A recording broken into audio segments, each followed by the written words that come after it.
وسلم علی رسولہ الکریم اما بعد فاعوذ باللہ من الشیطان الرجیم بسم اللہ الرحمن الرحیم الف لام را تلک آیات الکتاب الحکیم۔ الف لام را یہ اس کتاب کی آیات ہیں جو حکمت سے معمور ہے۔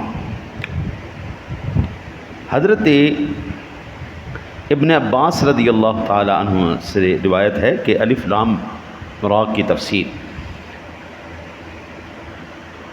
وہ کہتے ہیں ان اللہ ارا، میں اللہ دیکھتا ہوں۔ اور دوسری روایت یہ ہے کہ الف لام را حامیم اور نون مل کر اللہ تعالیٰ کا نام الرحمن بنتا ہے۔ اور یہ ساری جو ہے نا جی قیاسی باتیں ہیں، مستند اور پختہ بات نہیں۔ پکی بات یہ ہے کہ الف لام را حروف مقطعات میں سے ہے اور ان کا مطلب اللہ اور اس کے رسول کے سوا کوئی نہیں جانتا۔ اللہ تعالیٰ نے پورا قرآن الحمد کے الف سے لے کے والناس کی سین تک پوری انسانیت کے لیے آسان کر دیا سمجھنا۔ فرمایا وَلَقَدْ يَسَّرْنَا الْقُرْآنَ لِلذِّكْرِ فَهَلْ مِن مُدَّكِرٍ، اللہ تعالیٰ نے سمجھنے کے لیے اس قرآن کو آسان کر دیا ہے۔ اور پھر فرمایا افلا یتدبرون القرآن ام علی قلوبہم اقفالها، یہ قرآن سمجھتے کیوں نہیں، کیا ان کے دلوں پر تالے لگ گئے؟ لیکن اس پورے قرآن میں سے چند ایسے مقامات ہیں جن مقامات کو اللہ تعالیٰ نے اپنے لیے کوڈ ورڈ کے طور پہ رکھ دیا، انسانیت کے لیے چیلنج کر دیا کہ یہی وہ قرآن ہے، یہی وہ حروف تہاجی ہیں الف سے لے کے یا تک جن سے میں نے پورا قرآن بنایا۔ ٹھیک ہے نا جی۔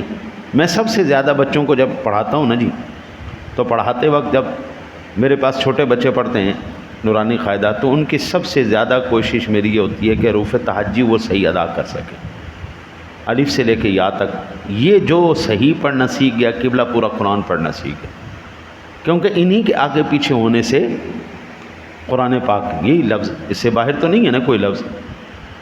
تو اللہ نے انسانیت کو چیلنج دیا ہے کہ اگر انسان یہ دعویٰ کرتا ہے کہ جی میں بڑی ترقیاں کر لی، میں نے بڑے جو ہے نا جی مار لیے، میں نے بڑے راز کھول لیے، ذرا اس راز کو بھی تو کھول کے دکھاؤ نا۔ اچھا جی، ایک بات تو یہ ہوئی۔ پھر دوسری بات یہ، اس آیت میں میرے مالک نے حکیم کا لفظ استعمال کیا۔ حکیم کا لفظ تین معنوں میں استعمال ہوا۔ پہلا، اگر ہم حکیم کو لیں بمعنی حاکم، یعنی یہ کتاب اس بات کا حکم دیتی ہے کہ سیدنا امام الانبیاء علیہ السلام اپنے دعوی نبوت میں صادق ہیں۔ میرے آقا جی اعلیٰ نبی علیہ السلام کی نبوت کی دلیل کیا ہے؟ آپ کی نبوت کی دلیل یہ اللہ کا قرآن ہے۔ قیامت تک قبلہ یہ قرآن اس بات کی دلیل ہے کہ دنیا میں اس کی کوئی مثال نہیں ہے۔ قرآن کی مثال پوری دنیا میں کوئی بھی نہیں لا سکتا۔ قرآن واحد یکتا کتاب ہے اور اس کی دلیل لانا قیامت تک کے لیے ممکن نہیں۔ اچھا جی، دوسری، پھر حکیم بمعنی محکم، یعنی یہ کتاب منسوخ نہیں ہے، اس میں کذب نہیں۔ قرآن وہ واحد کتاب ہے جس میں جھوٹ نہیں ہے، تناقض نہیں ہے، کوئی کمی نہیں ہے، تضاد نہیں ہے۔ یہ نہیں کہ پہلے سے بارے میں کچھ اور بات کی اور دوسرے سے بارے میں کوئی اور بات کی، نہیں۔ پورے قرآن پاک کے اندر پوری جو بھی تفصیل آ رہی ہے وہ تمام کی تمام بالکل ایک لائن میں۔ ہم نے کتابوں کے اندر بے شمار مقامات پر پڑھا ہے لکھنے والا پہلے کچھ اور لکھتا ہے، بعد میں کچھ اور لکھتا ہے، اس کے اپنے ہی کلام سے اس کے کلام کا رد ہو رہا ہو۔ لیکن قرآن ایک واضح ایسی کتاب ہے جس کے اندر کوئی کسی قسم کا تضاد اور تناقض نہیں ہے، اس میں کذب کوئی نہیں۔ اور پھر یہ میرے آقا نبی اکرم صلی اللہ علیہ وسلم کی نبوت کی دلیل بھی اس لیے ہے کہ قیامت تک آنے والی جتنی بھی کتابیں تھیں وہ سارا اپنا وجود ختم کر چکی ہیں، ان کی تعلیمات آج کوئی نہیں۔ تورات کہاں پہ ہے؟ کوئی نہیں۔ اصل تورات کوئی نہیں، انجیل کوئی نہیں، زبور کوئی نہیں، صحائف کوئی نہیں۔ صرف اگر کوئی ہے تو ایک کتاب ہے جس کا نام قرآن کریم ہے، اور یہ قیامت کے دیواروں تک یہ باقی رہے گی۔ زمانے کے تغیر و تبدل میں قرآن پر کوئی اثر نہیں پڑا، قرآن ویسے کہ ویسے ہی رہا ہے۔ جتنی کتابیں نازل ہوئیں ان کی زبان بھی غائب ہو گئی، اب آج عبرانی کوئی نہیں، آج سریانی کوئی نہیں، وہ زبانیں جن میں وہ نازل ہوئی تھیں آج وہ زبانیں نہیں، لیکن قرآن بھی محفوظ ہے، قرآن کی زبان عربی بھی محفوظ ہے، قیامت تک یہ محفوظ رہے گی۔ پھر حکیم کا معنی ہے یہ کتاب حکمت پر مشتمل ہے۔ حکمت کا معنی ہے علم اور عقل سے حق تک پہنچنا۔ اللہ تعالیٰ کی حکمت کا معنی یہ ہے کہ اس کو تمام اشیاء کا علم ہے، اس نے ان اشیاء کو انتہائی خوبی اور بہتری کے ساتھ پیدا کیا ہے۔ انسان کی حکمت یہ ہے کہ اس کو موجودات کی معرفت ہو اور وہ نیک کام کرے۔ قرآن مجید کی حکمت یہ ہے کہ اس نے صحیح اور برحق باتیں بیان کی ہیں۔ اس روئے زمین پر قبلہ جتنی بھی کتابیں ہیں وہ تمام کی تمام کتابیں محتاج ہیں کاغذ کی۔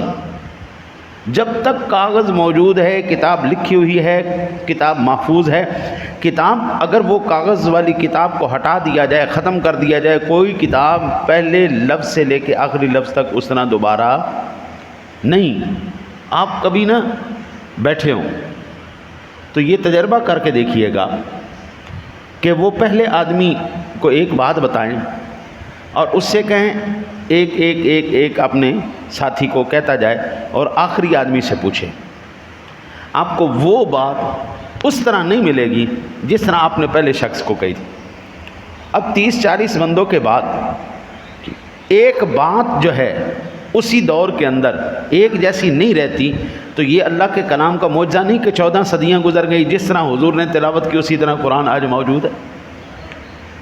14 صدیاں گزر گئیں جناب، کوئی اس کے اندر تبدیلی نہیں۔ آج سے 120 سال 150 سال پہلے تک کی تلاوتیں موجود ہیں، بڑے بڑے سونے کاریوں نے پڑھی۔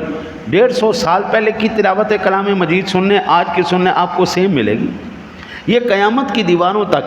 اچھا جی، ایک تو یہ، دوسری بات یہ ہے کہ کوئی بھی کتاب اگر مٹا دی جائے، کاغذ ختم کر دیا جائے، وہ دوبارہ کتاب نہیں لکھی جا سکتی، لیکن قرآن مجید ایک ایسی کتاب ہے کہ جس کو اگر سارے کاغذ ختم کر دیے جائیں، اس قرآن مجید کو دوبارہ سے تمام حفاظ کرام لکھ۔ اور یہ اعجاز ہے قرآن کا کہ اگر نابینا شخص بھی ہو تو اس کے سینے میں بھی یہ اپنی جگہ بنا لیتا ہے۔ اس کو اللہ تعالیٰ نے سینوں کے اندر محفوظ کیا ہے۔ یہ قرآن سینوں پر، دل مصطفیٰ پر نازل ہوا ہے اور یہ سینوں میں ہی محفوظ رہے گا قیامت کی دیواروں تک۔ اس کو کسی کاغذ اور کتاب کی ضرورت نہیں ہے۔ جب تک انسان زندہ ہیں قرآن سلامت رہے گا، اور انشاءاللہ تعالی العزیز یہ کلام صفت الہی ہے۔ مخلوق تو ختم ہو سکتی ہے، خالق کی صفت ختم نہیں ہو سکتی۔ اللہ سے دعا ہے اللہ آپ کو مجھے عمل کی توفیق عطا فرمائے۔